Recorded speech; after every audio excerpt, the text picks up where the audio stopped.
Assalomu alaykum akalar, yaxshimisizlar? Tuzummisizlar?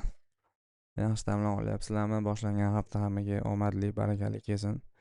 Bugun seshanba, 30 sentyabr, soat 11:39 bo'ldi, 11:40. Sizlar bilan market tahlili boshlaymiz. Kecha market tahlili qo'yilmaganiga sabab, kecha dushanba edi, hech qanaqa yangiliklar yo'q edi. Ya'ni Forex Factory'ga qaraydigan bo'lsak, hech qanaqa yangilik mana bu yerda yo'q edi, e'tibor bersanglar. O'shaning uchun marketga sal vaqt berib qo'yish anaqasi uchun planida, ya'ni nima qilishini bilish uchun sal vaqt kerak edi marketga. O'shanga tahlil qilinmadi.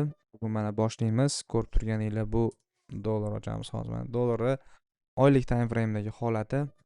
Oylik time frame'da narx bu oy nimaga oylik time frame'dan boshlayapman? Chunki 30 sentyabr bugun o'rtoqlar. Oktyabr oyi boshlanishiga bir kun qoladi, to'g'rimi?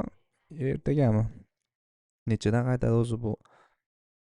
16 soat. Ya'ni bir kun 30 dan qaytar ekan. Demak, 30 dan qaytadigan bo'lsa, ertaga yangi candle ochiladi degani oylik time frame'da. Bu bo'lsa muhim bizga.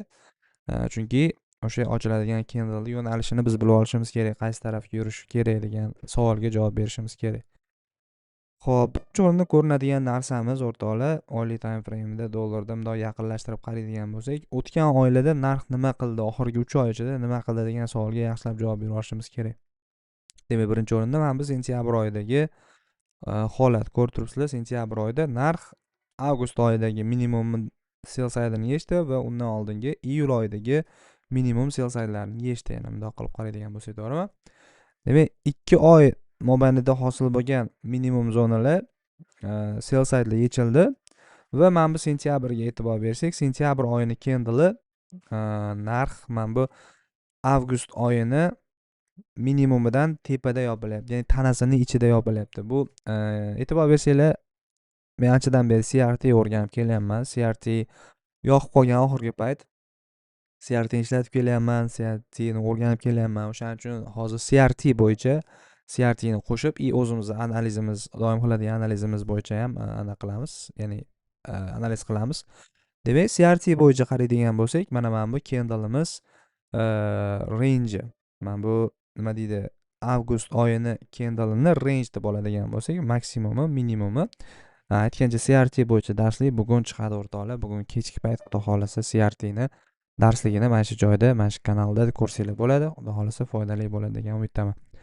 Xo'p, anyways, okay, xo'p, CRT deb oladigan bo'lsak, agar bir kundan keyin, ya'ni 16 soatdan keyin mana bu sentyabr candle'i avgust oyini mana shu candle ichida yopiladigan bo'lsa, demak, biz uchun bu CRT bo'ladi, ya'ni candle range theory bo'yicha narx endi minimumini yechdimi, endi maksimumini yechish kerak degan savol anaqa bo'ladi, bizda target bo'ladi. Ya'ni avgust oyini maksimumi yoki avgust oyini 50% nuqtasi biz uchun target bo'ladi. Anaqa qilishga, demak, bias bo'yicha, ya'ni katta time frame, oylik time frame'da bo'yicha keyingi ochiladigan candle'imiz, ya'ni oktyabr candle'i mana bunaqa bo'lishi kerak degan analizni qilamiz sizlar bilan o'rtoqlar. Mana bunday holat bo'lishi kerak oktyabr candle'da.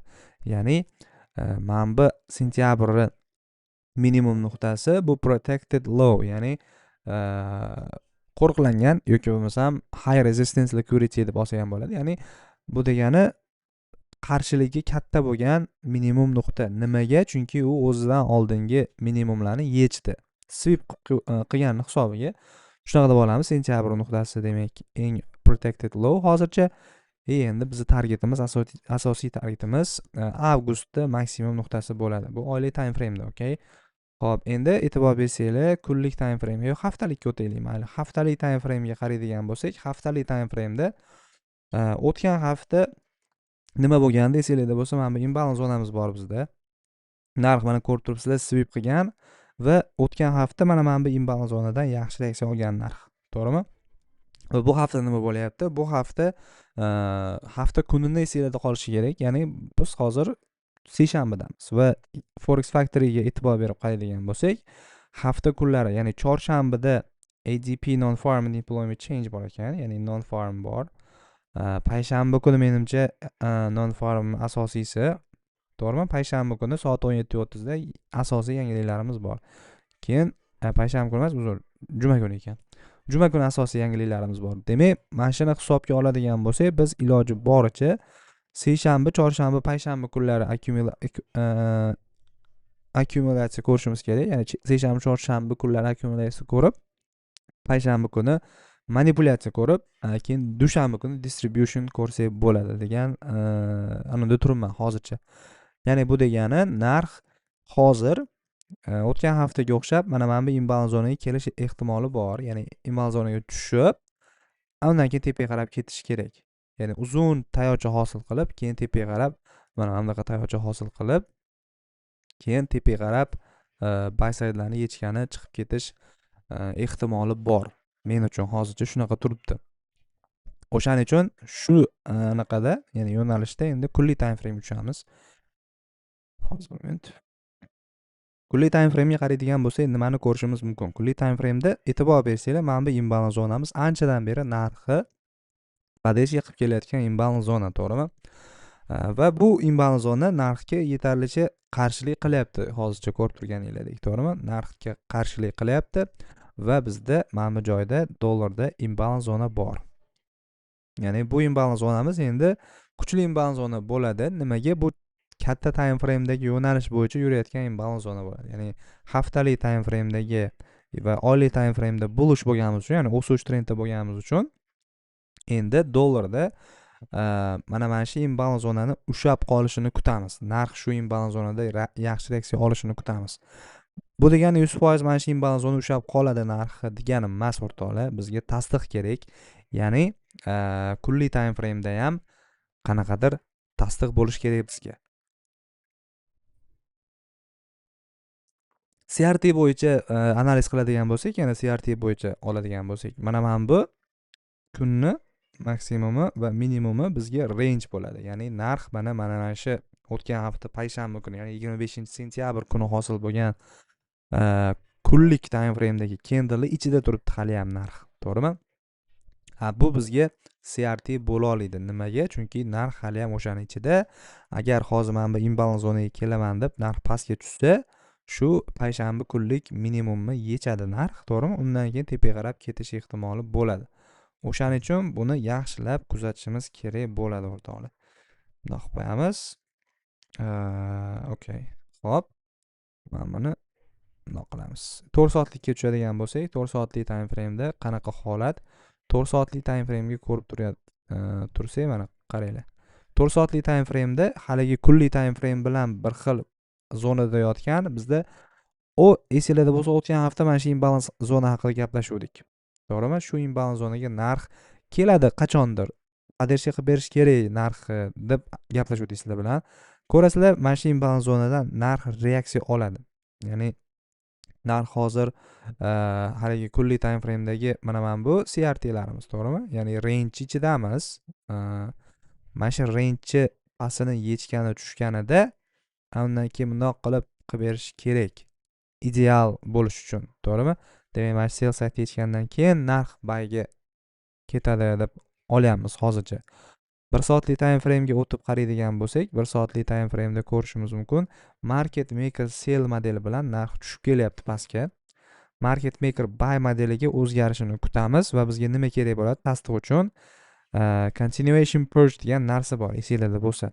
U nima edi? Ya'ni market maker sell modelida narx pastga tushayotgan bo'lsa, pastga tushishdan oldin tepadagi buy stoplarni yechib ketishi, ya'ni doq qilib yechib ketishi mana buy stoplarni nima bo'ladi? Continuation bearish continuation purge, ya'ni tushuvchi continuation purge deyiladi. Ya'ni bu yoqda nima bo'lgan? Mana, to'g'rimi? Swing nuqtalarni olyapman. Mana ikkita continuation purge mana buni olmabdi. Mana bu yerda bor mana. Mana demak bizda continuation purge'lar bor. Bu bo'lsa bizga nima qanaqa tasdiq beradi? Bu degani biz market maker sell modeldamiz degan tasdig'i beradi. Mana, to'g'rimi? Mana market maker sell modelda bo'lganimiz uchun continuation purge'lar bo'lyapti degan anaqa bo'yicha ishlaydigan bo'lsak, demak original konsolidatsiyamiz mana bu zona bo'ladi biz uchun, to'g'rimi? Bu original konsolidatsiya bo'ladigan bo'lsa, original konsolidatsiyamiz bu bo'ladigan bo'lsa, demak endi biz shu original konsolidatsiyani pastdagi sell saytni yechgandan keyin kutamiz MSS bo'lishini, ya'ni Smart Money Reversal bo'lishini kutamiz. CIST farqi yo'q, o'zingizga qarab aniq qilasiz. Kutamizda, ana undan keyin nimani kutamiz? Bizga ideal bo'lishi uchun bizga mana bu narsani xuddi market maker sell modelda bo'layotgan narsani teskarisi bo'lishi kerak. Market maker buy modelda bo'lishi kerak, mana bu sweep bo'lishi kerak.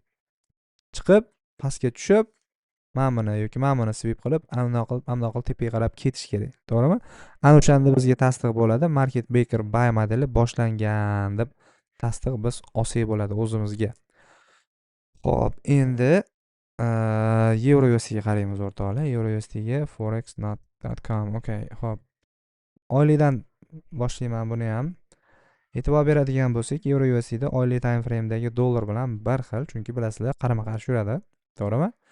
Xuddi o'sha narsa, ya'ni avgust oyidagi candle tanasida ichida yuribdi hali ham sentyabr oyi. Hozircha, ichida yurmayapti, maksimumigacha 14 soatdan keyin yopiladi. Agar bizga yaxshilab qarashimiz kerak, bu iloji boricha CRT ni valid bo'lishi uchun, ya'ni CRT ishlab berishi uchun narximizni mana shu candle yopilishini kutishimiz kerak. Ya'ni 14 soat biz kutishimiz kerak sell pozitsiyaga tasdiq bo'lishi uchun. Nimaga? Sabab CRT ni qoidasi bo'yicha birinchi candle yorib o'tgandan keyin, ya'ni tepasidagi buy side'larni yechgandan keyin ikkinchi candle'imiz o'sha birinchi candle'imizni range'ini ichida yopilishi kerak tanasi bilan. Bu hozir mana ichida turibdi, lekin любой paytda 14 soat ichida tepaga ozgina tepaga chiqib, teparoqda yopilishi ham mumkin. O'shaning uchun mana shunga yaxshilab e'tibor berib turish kerak. Ertangi candle ochilishi, ya'ni biz 3-candle'da savdo qilamiz. Nima qilamiz? 3-candle'da savdo qilamiz, birinchi candle'ni qarama-qarshi range'ini target qilib, to'g'rimi? Demak, hozir bizda oylik time frame'da mana shunaqa holat bo'lib turgan bo'lsa, haftalik time frame'ga tushamiz.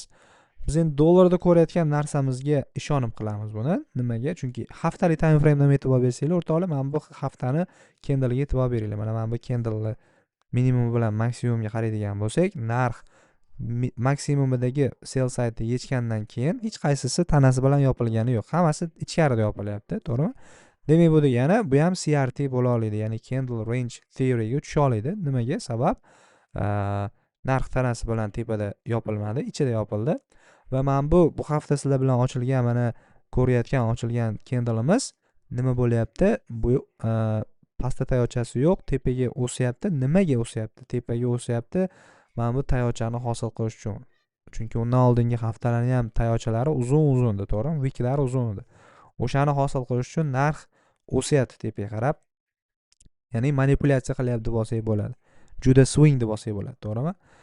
Endi biz kutishimiz kerak, narxi iloji boricha mana bu low ga tushishini, ya'ni 1.13.917 zonaga narxi tushishini sizlar bilan bu hafta kutamiz biz. Xo'p, kunlik time frame ga o'tib qaraydigan bo'lsak, kunlik time frame da o'sha haftalik time frame dagi holatni tasdiqlaydigan narsa bormi bizda degan savol bo'lishi kerak. Birinchi o'rinda bizga ko'zga ko'rinadigan narsamiz bu nima? Mana bu imbalans zonamiz, to'g'rimi? Kunlik time frame dagi mana bu imbalans zonamiz. To'g'ri, narx keldi. Mana bundoq qilib oladigan bo'lsak, narx keldi imbalans zonaga pashti.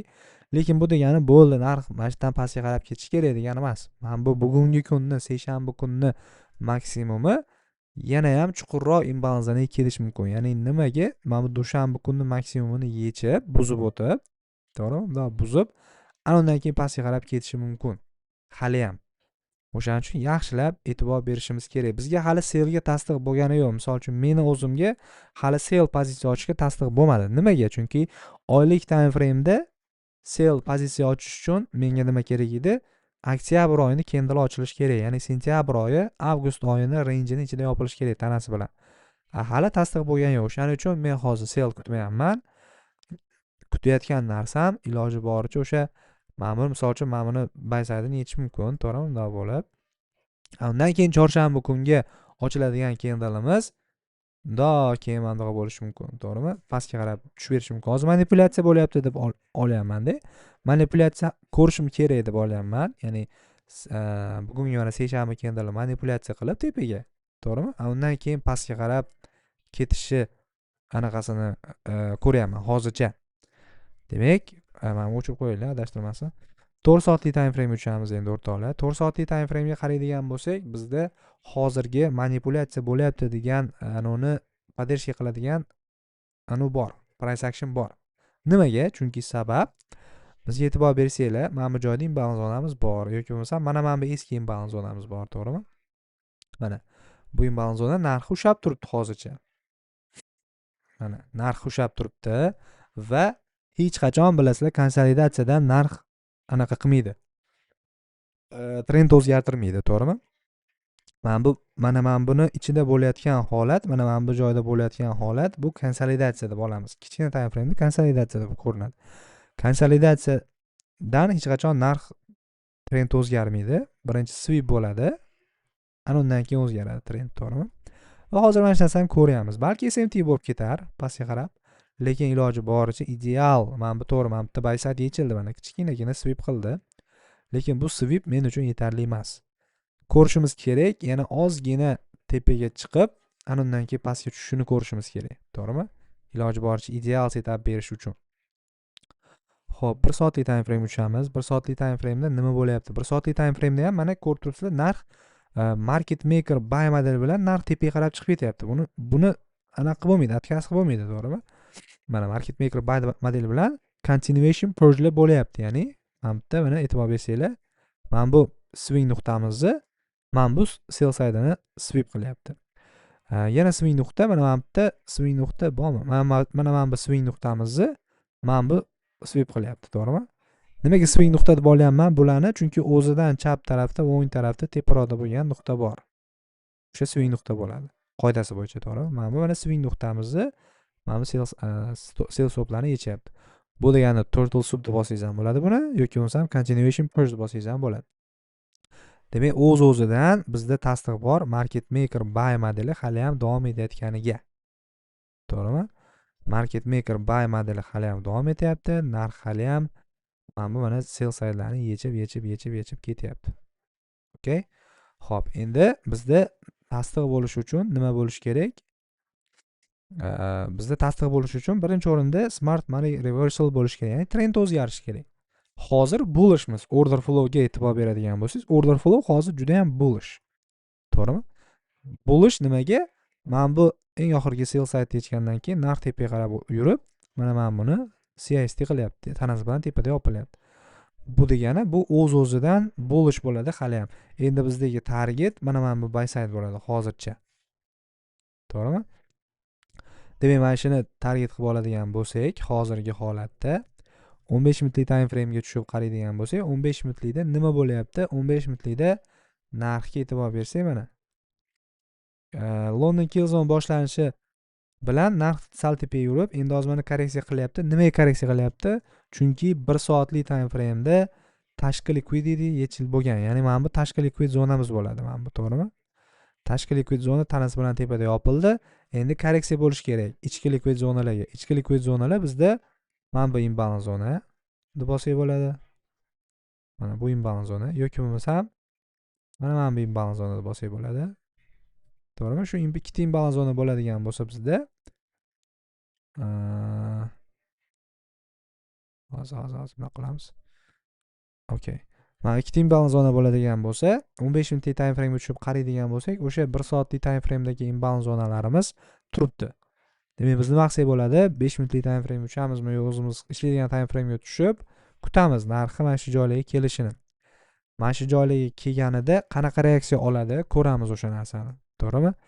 Shunaqa qilib, keyin endi bugungi short term targetimiz, ya'ni qisqa muddatli targetimiz biz uchun mana bu nuqta bo'ladi. Ya'ni 1.17.547 nuqtamiz bizga short term buy side zonamiz bo'ladi. Va buni yechganidan keyin undan keyin pastga narx ketishini kutsak bo'ladi sell side ga, to'g'rimi? Mana shunaqa holat o'rtoqlar hozircha. GBP USD ga bitta qarab o'tamiz. Uzr, sal uzun video bo'lib ketdi.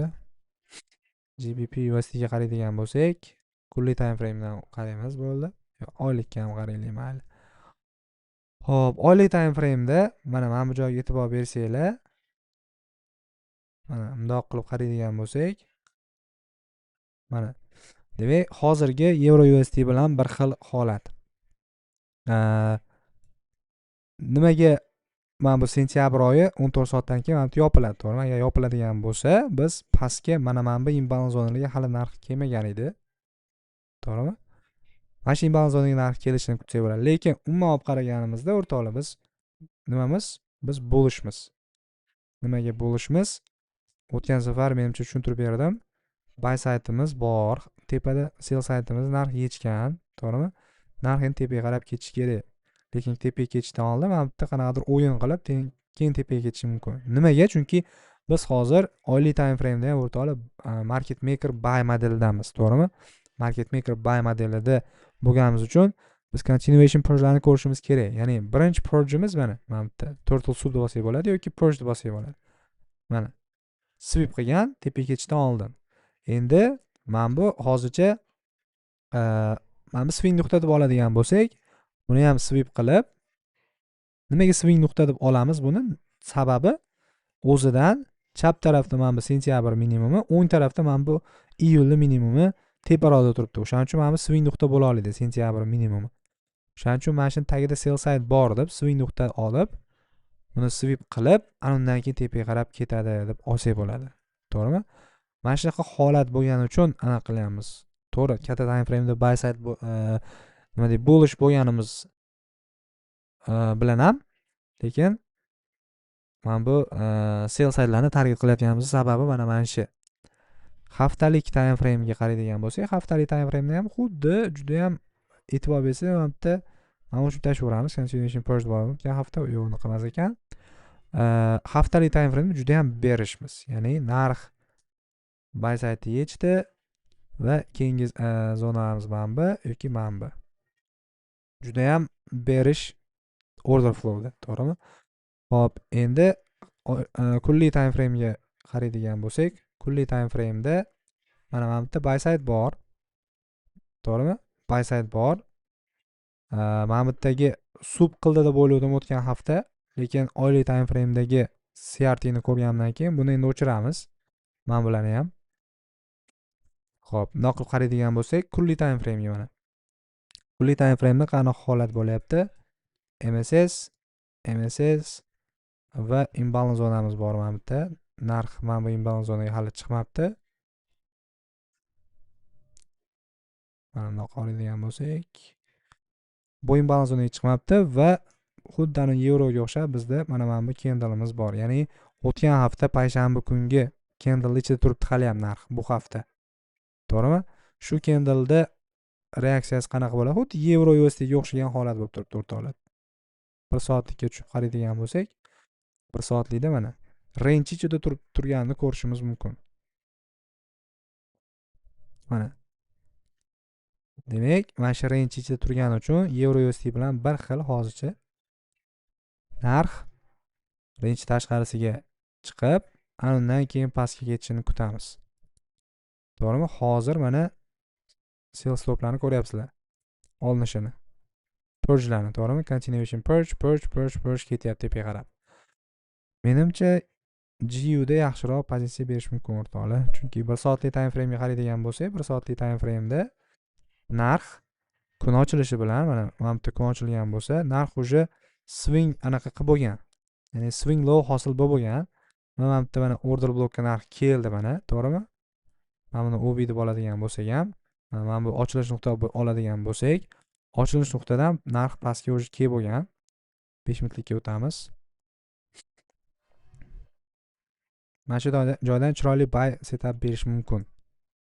Mana bu pastda уже juda swing qilib bo'lganda narx mana ochilish nuqta bo'ladigan bo'lsa, mana 12 dagi.